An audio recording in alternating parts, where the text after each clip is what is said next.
नमस्ते। आज की इस खास प्रस्तुति में हम एक बेहद ही अद्भुत आध्यात्मिक सफर पर निकलने वाले हैं।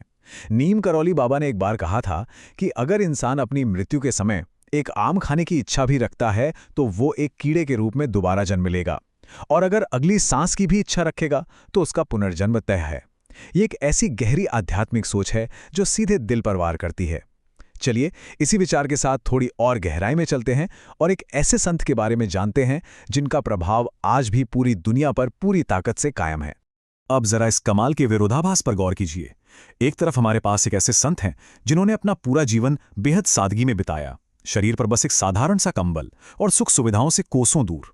और दूसरी तरफ एप्पल और फेसबुक जैसी आधुनिक दुनिया की सबसे बड़ी और क्रांतिकारी कंपनियों के फाउंडर्स। आखिर एक साधारण से कंबल वाले साधु ने इन ग्लोबल टेक जायंट्स की जिंदगी की दिशा कैसे बदल दी?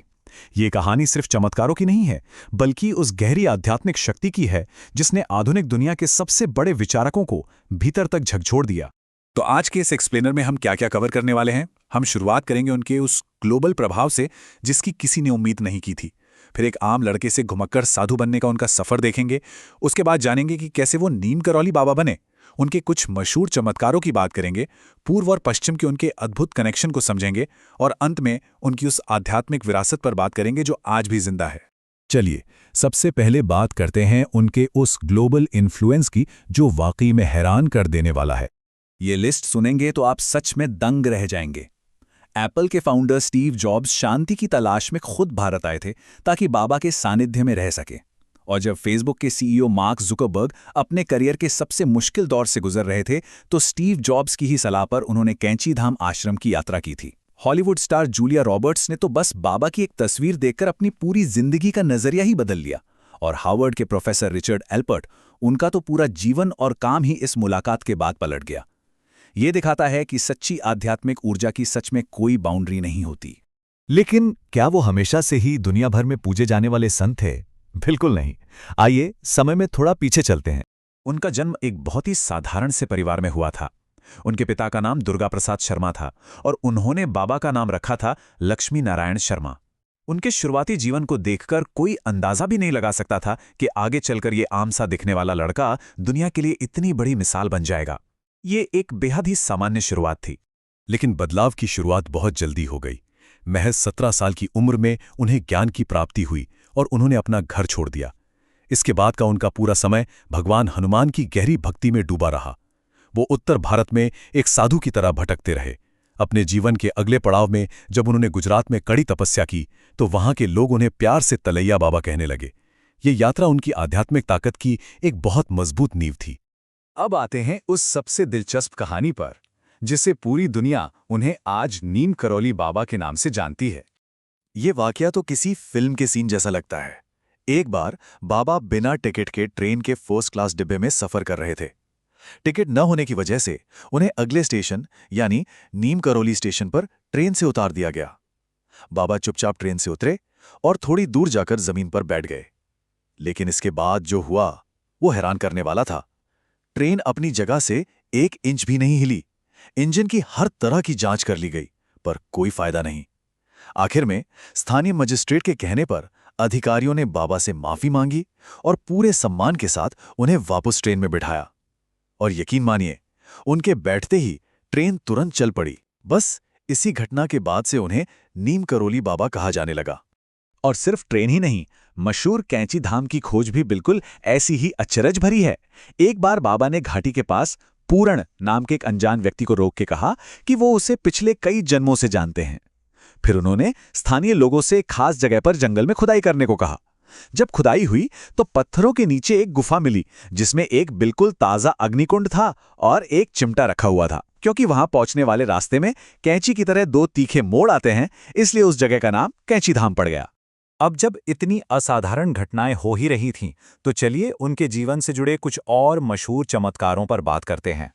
ये ऐसी घटनाएं हैं जो विज्ञान की समझ से बिल्कुल परे हैं। एक बार कैंची धाम में भंडारे के दौरान अचानक से घी खत्म हो गया। बाबा ने कहा कि नदी से पानी भरकर लाओ और उसे कड़ाही में डाल दो। और जैसे ही पानी कड़ाही में गया, वो तुरंत घी में बदल गया। इसी तरह अपने जन्मस्थान के खारे पानी वाले कुएं को उन्होंने मीठे जल में बदल दिया। मंदिर बनते वक्त जब भारी बारिश हुई तो उन्होंने बारिश को ही रोक दिया ताकि काम पूरा हो सके। और जब एक बार पूजा के लिए माचिस नहीं मिली तो उन्होंने बस अपने हाथ से छूकर ही पूजा की बत्तियों को जला दिया। ऐसा लगता था जैसे पूरी प्रकृति पर उनका नियंत्रण हो। लेकिन जो वाकया सच में रोंगटे खड़े कर देता है वो है बुलेट प्रूफ कंबल की कहानी।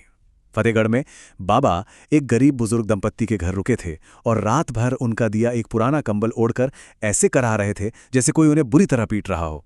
अब दूसरी तरफ देखिए, ठीक उसी रात दूसरे विश्व युद्ध के बर्मा फ्रंट पर उसी दंपत्ति का इकलौता बेटा दुश्मनों के बीच बुरी तरह घिर गया था। पूरी रात भारी गोलीबारी हुई, उसके सभी साथी मारे गए, लेकिन वो अकेला सैनिक बिल्कुल खरोंच तक आए बिना सुरक्षित बच गया। अगली सुबह बाबा ने वो कंबल वापस करते हुए एक बेहद सख्त हिदायत दी। उन्होंने कहा, इसे खोलकर बिल्कुल मत देखना वरना आफत में पड़ जाओगे। जाओ और इसे सीधा गंगा जी में प्रवाहित कर दो। जब दंपति उस कंबल को ले जा रहे थे तो वो इतना भारी लग रहा था जैसे उसमें ढेर सारा लोहा भरा हो। 1 महीने बाद जब उनका बेटा सुरक्षित घर लौटा और उसने उस रात का खौफनाक किस्सा सुनाया, तब जाकर उन्हें समझ आया कि बाबा ने रात भर अपने ऊपर उस कंबल के जरिए वो सारी गोलियां झेल ली थीं ताकि उनका बेटा बच सके। अब ये गहरी आध्यात्मिक शक्तियां सिर्फ भारत तक तो सीमित रहने वाली नहीं थीं। आइए देखते हैं कि कैसे पूर्व और पश्चिम का एक अद्भुत मिलन हुआ। साल 1967 की बात है। हार्वर्ड के प्रोफेसर रिचर्ड अल्पर्ट भारत आए और यहां उनकी मुलाकात नीम करौली बाबा से हुई। इस एक मुलाकात का असर इतना गहरा था कि प्रोफेसर अल्पर्ट की पूरी जिंदगी ही बदल गई। बाबा ने उन्हें एक नया नाम दिया, रामदास। यही वो पल था जिसने प्राचीन भारतीय योग और हनुमान भक्ति को पश्चिमी दुनिया के चाहने वालों तक पहुंचाने का रास्ता खोल दिया। इन्हीं बाबा रामदास ने आगे चलकर मिरेकल ऑफ लव नाम की एक बेहद मशहूर किताब लिखी।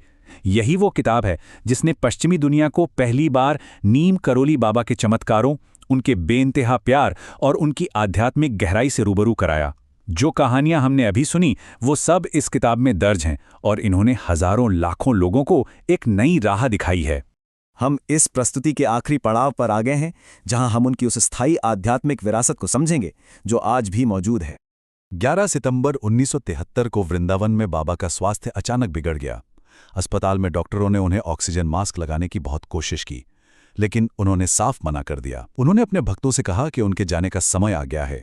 उन्होंने केवल तुलसी और गंगाजल ग्रहण किया और पूरी शांति के साथ अपना भौतिक शरीर त्याग दिया।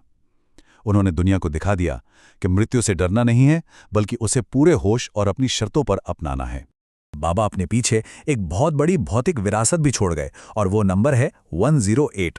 हनुमान जी के परम भक्त होने के नाते उन्होंने अपने जीवन काल में पूरे 108 हनुमान मंदिरों का निर्माण करवाया। ये उनकी असीम ऊर्जा और समर्पण का एक जीता जागता सबूत है जो आज भी देश दुनिया में मौजूद है। लेकिन इन सब के बावजूद जो बात उन्हें सबसे महान बनाती है वो है उनकी परम सादगी।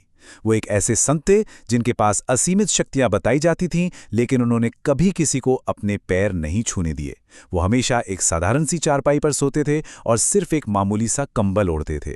उनकी इसी सादगी ने दुनिया के सबसे बड़े टेक बिलियनियर से लेकर आम लोगों तक सबको समान रूप से अपना मुरीद बना लिया। तो इस चर्चा को हम एक गहरे सवाल के साथ खत्म करते हैं।